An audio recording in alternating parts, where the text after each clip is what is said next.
ਉਹਨਾਂ ਵਾਸਤੇ ਦੂਜੀ ਜਿਹੜੀ ਉਹਦੇ ਨਾਲ ਹੀ ਗੱਲ ਹੋ ਰਹੀ ਕਿ ਤੁਸੀਂ ਲੋਕਾਂ ਦੀ ਜਿਹੜੀ ਖਰੀਦ ਸ਼ਕਤੀ ਹੈ ਉਹਨੂੰ ਵੀ ਖਤਮ ਕਰਨਾ। ਔਰ ਇੱਕ ਗੱਲ ਮੈਂ ਸਮਝਦਾ ਕਿ ਜਿੱਦਾਂ ਫਲ ਦੀ ਗੱਲ ਆਉਂਦੀ ਹੈ ਤੇ ਇਹਦਾ ਮਤਲਬ ਸਭ ਰਾਜ ਕਰਨ ਵਾਲੇ ਜਿਹੜੇ ਨੇ ਉਹ ਕਮਜ਼ੋਰ ਕਰਕੇ ਹੀ ਲੋਕਾਂ ਨੂੰ ਕਰਦੇ ਨੇ। ਕਮਜ਼ੋਰ ਕਿਵੇਂ ਕਰਦੇ ਨੇ? ਜਿੱਦਾਂ ਕੰਪਨੀ ਨੇ ਬਾਬਾ ਫਤਿਹ ਸਿੰਘ ਹੋਣਾ ਦੀ ਅੱਧੀ ਜ਼ਮੀਨ ਖੋਹ ਲਈ ਕਿਉਂਕਿ ਇਹ ਲੜਨ ਵਾਲਾ ਸੀ ਨਾ, ਇਹਨੂੰ ਮੈਂ ਕਮਜ਼ੋਰ ਕਰ ਦੂੰ। ਉਹਨਾਂ ਨੇ ਆਪਣਾ ਜਵਾਬ ਦਿੱਤਾ ਕਿ ਉਹਨਾਂ ਨੇ ਰਾਹੋਂ ਤੋਂ ਰਾਹੀਂ ਲਿਆ ਕੇ ਬਿਠਾ ਦਿੱਤੇ, ਕਹਿੰਦੇ ਵੀ ਹੁਣ ਤੁਹਾਨੂੰ ਉਠਾਉਣਗੇ ਨਾ ਤੇ ਮੈਂ ਲੜ, ਮੈਂ ਆਪਣੀ ਨਿੱਜੀ ਲੜਾਈ ਨਹੀਂ ਲੜ ਸਕਦਾ। ਤਾਂ ਮਤਲਬ ਇਹ ਜਿਹੜਾ ਲਗਾਤਾਰ, ਔਰ ਤੁਸੀਂ ਦੇਖੋ ਕਿ ਪਿਛਲੇ ਸਮੇਂ ਤੋਂ ਕਮਜ਼ੋਰ ਕਰਨ ਦੀ, ਔਰ ਉਹਦੇ ਉੱਤੇ ਹੀ ਇੱਕ ਪੰਜਾਬੀ ਦੇ ਬੜੇ ਦਾਨਸ਼ਵਰ ਨੇ ਉਹਨਾਂ ਨੇ ਲਿਖਿਆ ਕਿ ਹਰ ਮੁਗਲ ਸ਼ਾਹੀ ਕੀ ਚਾਹੁੰਦੀ ਕਿ ਨੌਜਵਾਨ ਜਿਹੜੇ ਨੇ ਉਹ ਬੰਦ ਸਿਫਰੇ ਬਣ ਕੇ ਰਹਿਣ, ਅੰਦਰੋਂ ਖਾਲੀ ਤੇ ਬਾਹਰੋਂ ਬੰਦ। ਹੁਣ ਤੁਹਾਡੀ ਐਜੂਕੇਸ਼ਨ ਪਾਲਿਸੀ ਵੀ ਆਪਾਂ ਨੂੰ ਪਤਾ ਨਹੀਂ ਹੈ, ਇਹ ਤੇ ਮਗਰ ਉਹਨਾਂ ਨੇ ਸਾਰੀ ਐਜੂਕੇਸ਼ਨ ਪਾਲਿਸੀ ਵੀ ਹਾਈਜੈਕ ਕਰ ਲਈ ਔਰ ਉਹਦੇ ਜੇ ਕਰਤਾ ਕਿ ਵੀ ਹੁਣ ਸਕੂਲ 'ਚ ਨਾ ਬਜ਼ੁਰਗ ਆਣ ਕੇ ਕਲਾਸਾਂ ਲਾਇਆ ਕਰਨਗੇ, ਜਿਹੜਾ ਮਤਲਬ ਹੈ ਕਿ RSS ਦੀਆਂ ਕਲਾਸਾਂ ਲੱਗਣਗੀਆਂ, ਹੋਰ ਕੁਝ ਨਹੀਂ। ਮਤਲਬ ਕੋਈ ਇਹ ਇਸ ਤਰ੍ਹਾਂ ਕਮਜ਼ੋਰ ਕਰਨਾ ਜਿਹੜਾ ਹੈ, ਔਰ ਇਹਦੇ ਵਿੱਚ ਹੀ ਇਹ ਜਿਹੜੇ ਕਾਨੂੰਨ ਨੇ, ਔਰ ਇਹ ਬਿਲਕੁਲ ਹੈ ਕਿ ਆਪਾਂ ਉਹ ਕਹਿੰਦੇ ਤੁਹਾਨੂੰ ਡਰ ਲੱਗ ਰਿਹਾ, ਡਰ ਨਹੀਂ ਹੈ ਅਸਲੀਅਤ। ਔਰ ਜੇ ਇਹਦਾ ਤੁਸੀਂ ਦੇਖਣਾ ਹੈ ਤੇ ਚਿਲੀ ਇੱਕ ਦੇਸ਼ ਸੀ ਜਦੋਂ 70-72 ਵਿੱਚ ਬਹੁਤ ਵੱਡਾ ਇਹਨਾਂ ਦਾ ਸੰਕਟ ਆਇਆ ਪੂੰਜੀਵਾਦ ਦਾ, ਮਤਲਬ ਕੀਮਤਾਂ ਬਹੁਤ ਵੱਧ ਗਈਆਂ ਔਰ ਕਹਿੰਦੇ ਤੇਲ ਦੀ ਵੱਧ ਗਈ, ਬਹਾਨਾ ਉਹ ਲਾ ਰਹੇ ਸੀ। ਲੇਕਿਨ ਉਦੋਂ ਇਹਨਾਂ ਨੇ ਤਜਰਬਾ ਇਹੀ ਜਿਹੜਾ ਅੱਜ ਹਿੰਦੁਸਤਾਨ 'ਚ ਕੀਤਾ ਜਾ ਰਿਹਾ, ਇਹ ਤਜਰਬਾ ਚਿਲੀ ਤੋਂ ਸ਼ੁਰੂ ਕੀਤਾ। ਉੱਥੇ ਜਿਹੜਾ ਚੁਣਿਆ ਹੋਇਆ ਮਤਲਬ ਲੋਕ ਪੱਖੀ ਮਤਲਬ ਬੰਦਾ ਸੀ, ਉਹਦਾ ਮਰਡਰ ਕਰਕੇ ਉੱਥੇ ਡਿਕਟੇਟਰ ਬਿਠਾ ਦਿੱਤਾ।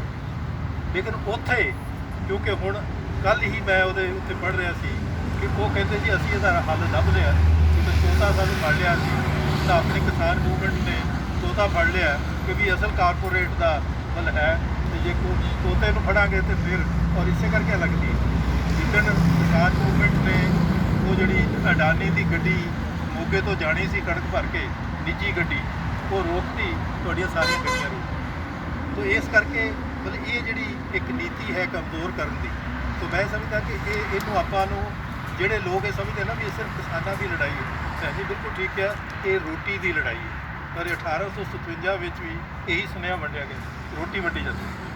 ਅੰਗਰੇਜ਼ ਕਈ ਮੈਂ ਉਹ ਡਾਇਰੀਆਂ ਪੜ੍ਹਦਾ, ਕਹਿੰਦਾ ਜੀ ਉਹ 'ਚ ਕੋਈ ਸੁਨੇਹਾ ਤਾਂ ਹੈ।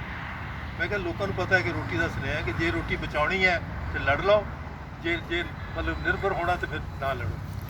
ਤੋ ਇਸ ਕਰਕੇ ਜਿਹੜੀ ਇਹ ਲੜਾਈ ਹੈ ਇਹ ਸਾਰੀ ਔਰ ਸਾਰਿਆਂ 'ਤੇ ਅਸਰ, ਜਿੱਦਣ ਨੂੰ ਕੱਲ੍ਹ ਨੂੰ ਜਿਹੜੇ ਚੌਲ ਖਾਣ ਵਾਲੇ ਨੇ ਉਹਨਾਂ ਨੂੰ 100 ਰੁਪਏ ਚੌਲ ਮਿਲਿਆ ਤੇ ਅੱਧੇ ਤੇ ਭੁੱਖਰਾ ਮਰ ਜਾਣਗੇ, ਕਿਉਂਕਿ ਉੱਪਰੋਂ ਖਰੀਦ ਸ਼ਕਤੀ ਬੰਦ ਕਰ ਦਿੱਤੀ। ਤੋ ਇਸ ਕਰਕੇ ਇੱਕ ਲਗਾਤਾਰ ਕਮਜ਼ੋਰ ਕਰਨ ਦੀ, ਔਰ ਉਹਦੇ 'ਚ ਜਿਵੇਂ ਸਾਥੀ ਕਹਿ ਰਹੇ ਸੀ ਕਿ ਮੈਂ ਇਹਨੂੰ ਕਹਿਣਾ ਕਿ ਵੀ ਇਹ ਜਿਹੜਾ ਸਾਡਾ ਲੋਕਾਂ ਦਾ ਇੱਕ ਹੜ੍ਹ ਆਇਆ, ਇਹਨੇ ਬਹੁਤ ਕੁਝ ਸਮਾਜ ਦਾ ਜਿਹੜਾ ਉੱਪਰ ਸੀ ਉਹ ਸਾਫ਼ ਕਰਤਾ, ਉਹ ਇੱਕ ਨਵੀਂ ਜ਼ਮੀਨ ਖੜੀ ਕਰਤੀ। ਇਸ ਨਵੀਂ ਜ਼ਮੀਨ ਵਿੱਚ ਆਪਾਂ ਨਵਾਂ ਪੰਜਾਬ, ਨਵਾਂ ਹਿੰਦੁਸਤਾਨ ਖੜਾ ਕਰਦੇ, ਔਰ ਉਹਦੇ ਵਾਸਤੇ ਇੱਕੋ ਹੀ ਚੀਜ਼ ਹੈ ਕਿ ਵੀ ਹੁਣ ਆਪਾਂ ਏਕਾ ਕਰਕੇ, ਜਿੱਦਾਂ ਹੁਣ ਮਤਲਬ ਸਾਥੀ ਕਹਿ ਰਹੇ ਸੀ ਕਿ ਔਰ ਬਹੁਤ ਸਾਰੇ ਨੌਜਵਾਨਾਂ ਨੂੰ ਮੈਂ ਜਦੋਂ ਮਿਲਦਾ ਉਹ ਇਹ ਲੱਗੇ ਹੋਏ ਕਿ ਵੀ ਜੇ ਕੋਈ ਸਾਥੀ ਉੱਥੇ ਗਿਆ ਹੋਇਆ ਕਿ ਉਹ ਹਰ ਰੋਜ਼ ਘਰ ਜਾ ਕੇ ਪੁੱਛਦੇ ਨੇ ਵੀ ਤੁਹਾਨੂੰ, ਔਰ ਈਵਨ ਮੈਨੂੰ ਕੋਈ ਕਹਿ ਰਿਹਾ ਸੀ ਜੀ ਅਸੀਂ ਉਹਨਾਂ ਦੇ ਪੱਠੇ ਸਵੇਰੇ ਪੂਰੇ ਕਰ ਦਿੰਦੇ ਕਿਉਂਕਿ ਡੰਗਰਾਂ ਨੇ ਤਾਂ ਪੱਠੇ ਖਾਣੇ ਨੇ, ਤੇ ਉਹ ਜਿਹੜੀ ਇੱਕ ਦੂਜੇ ਦੀ ਮਦਦ ਹੈ।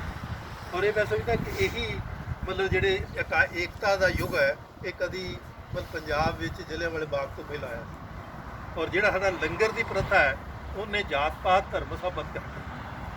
ਜਦੋਂ ਮੈਂ ਪਿੱਛੇ ਉੱਤੇ ਕੰਮ ਕਰ ਰਿਹਾ ਸੀ ਮੈਨੂੰ ਲੱਗਾ ਕਿ ਵੀ ਅੰਗਰੇਜ਼ ਅਫਸਰ ਮਾਈਕਲ ਡਵਾਇਰ ਤੇ ਡਾਇਰ ਆਪਣੇ ਆਪ ਨੂੰ ਬਹੁਤ ਫੰਨੇ-ਖਾਂ ਮਤਲਬ ਅਫਸਰ ਸਮਝਦੇ ਸੀ ਕਿ ਉਹ ਪਾਗਲ ਕਿਉਂ ਹੋਏ। ਔਰ ਫਿਰ ਪਤਾ ਲੱਗਾ ਕਿ ਪਾਗਲ ਇਸ ਕਰਕੇ ਹੋਏ ਕਿ ਲੋਕ ਇਕੱਠੇ ਬਹਿ ਕੇ ਤੋਂ ਖਾਣਾ ਸਿੱਖ ਲਿਆ। ਔਰ ਰਾਮਨੌਮੀ ਜਿਹੜੀ ਹੈ ਉਹ ਵੀ ਮਤਲਬ ਹਿੰਦੂ ਸਿੱਖ ਮੁਸਲਮਾਨਾਂ ਨੇ ਇੱਕ ਹੋ ਕੇ ਮਨਾਈ, ਔਰ ਮੁਸਲਮਾਨ ਡਾਕਟਰ ਬਸ਼ੀਰ ਨੇ ਲੀਡ ਕੀਤਾ।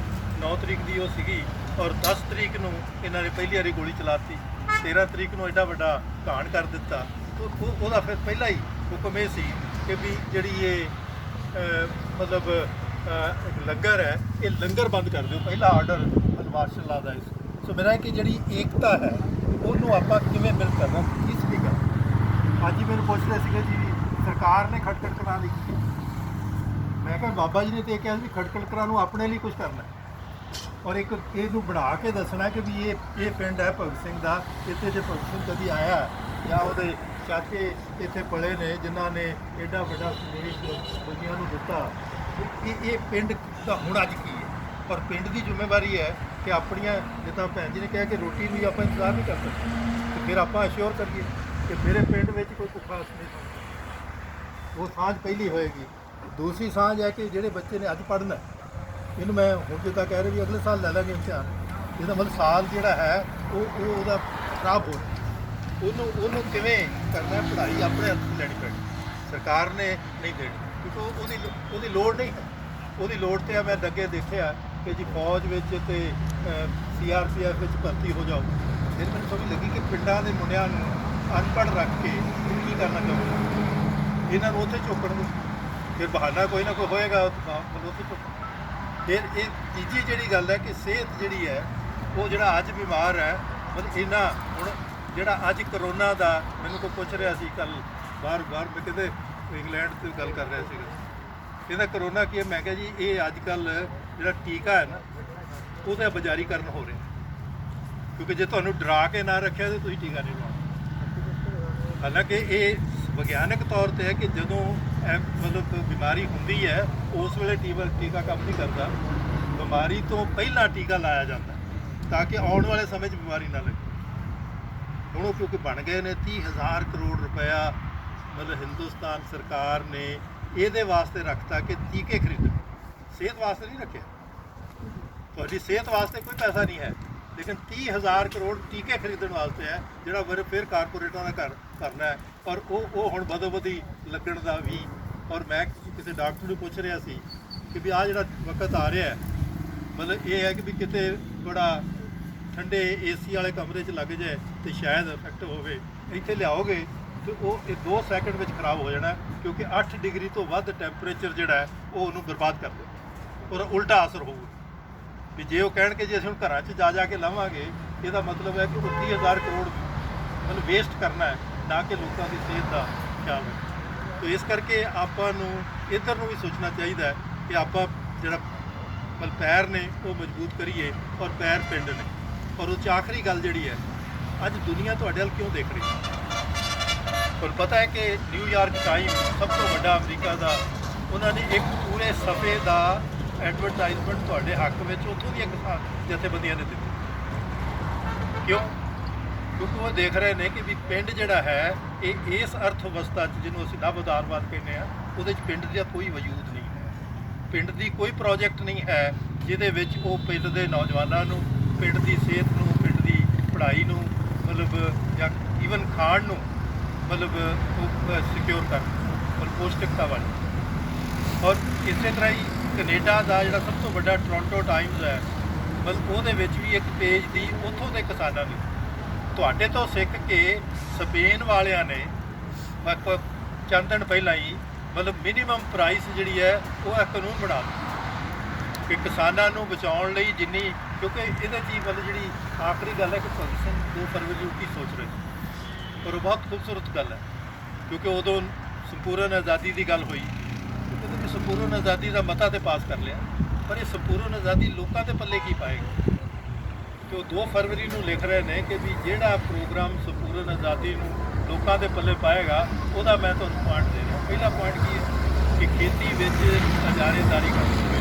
ਉਦੋਂ ਜ਼ਗੀਰਦਾਰੀ ਸੀ, ਹੁਣ ਕਾਰਪੋਰੇਟਾਈਜ਼ੇਸ਼ਨ। ਅੱਜ ਆਪਣੀ ਮੂਵਮੈਂਟ ਐਕਚੁਅਲੀ ਭਗਤ ਸਿੰਘ ਦਾ ਪ੍ਰੋਗਰਾਮ ਹੈ, ਉਹਦਾ ਅਗਲਾ ਸੀ ਕਿ ਕਿਸਾਨਾਂ ਦੇ ਕਰਜ਼ੇ ਮਾਫ ਹੋਣੇ ਚਾਹੀਦੇ, ਕਿਉਂਕਿ ਕਰਜ਼ਾ ਜਿਹੜਾ ਹੈ ਉਹ ਕਿਸਾਨ ਦੀ ਆਪਣੀ ਚੋਇਸ ਨਹੀਂ ਹੈ।